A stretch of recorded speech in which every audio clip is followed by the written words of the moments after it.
Hey guys, I'm Tessa Higgins, and my presentation is on false memories and the Mandela effect. What is a false memory? Well, a false memory is when the memory of an event didn't really happen. Most examples of false memory don't affect your everyday life. An example of this is if you're thinking about texting someone and convincing yourself that you sent them a text, but a while later you start wondering why they never answered. You eventually check your phone just to find out that you never sent the text in the first place. False memory syndrome is when a person suffers disorders and issues because of their false memories. We know that when people go through physical or sexual abuse, they can suffer different problems.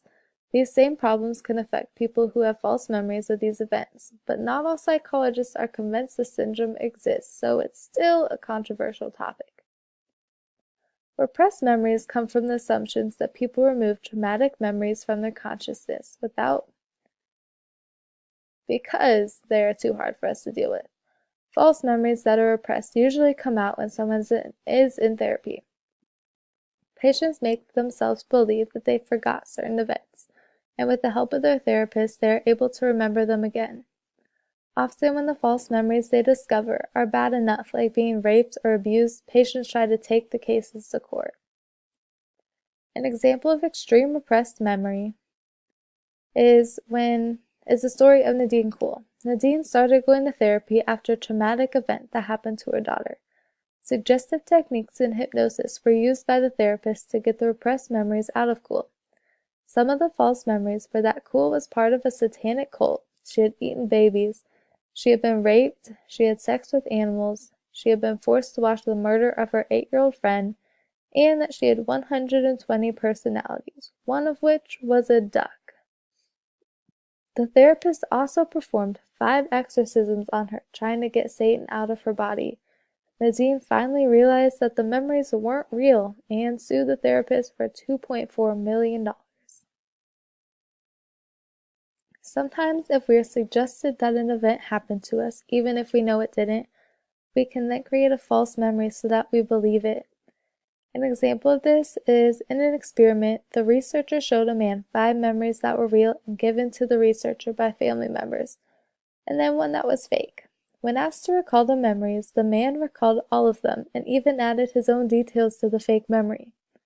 Another experiment tested to see if positive or negative moods affected participants in recalling the false memories from the other experiment. They played music to portray a positive mood or a negative mood. It found that those in the negative mood had more trouble recalling the false memory. Now on to the Mandela effect. The Mandela effect is a collective remembering of a fact or event that is false or never happened. The memories under the Mandela effect aren't normal false memories because they aren't in the normal range of forgetfulness, and they are shared by many people. The main memory in the Mandela effect is that many people remember Nelson Mandela dying in prison in the 1980s, but he actually died in 2013. There are many theories trying to explain the Mandela effect. Most of them revolve around the ideas of parallel universes. One of them is that when a big and impactful event occurs in the world splits into different universes. So while Nelson Mandela didn't die in this universe in the 1980s, he might have died in another. Another theory with parallel universes is that instead of breaks in the universe, we can slide between them. So someone who remembers Nelson Mandela dying in the 1980s can wake up one day in a different universe where he died in 2013. Many psychologists still point to the fact that our memories are unreliable sometimes and that they can easily be changed by outside factors. Another big example of the Mandela effect is how the popular name of this children's book series is spelled. The correct spelling is Berenstain with an A, but many people, including myself, remember the books being spelled Berenstein with an E.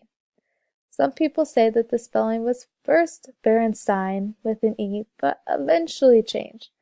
The only problem with this explanation is that there's no proof of the books being spelled that way anywhere.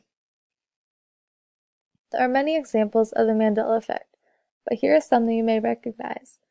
Try and guess which one is right for each, and then I'll show you the right answers on the next slide.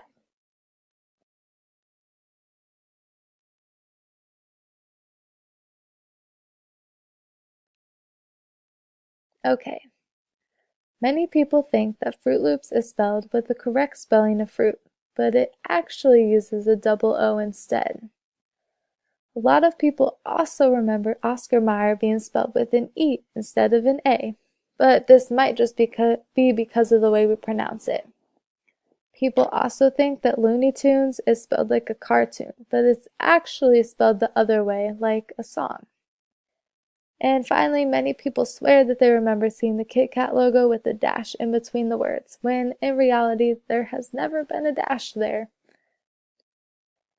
False memory happens every day and is very common because of how moldable our memory is. There is also many more examples of the Mandela effect, and I encourage you to look them up or share them with each other. Thanks for watching!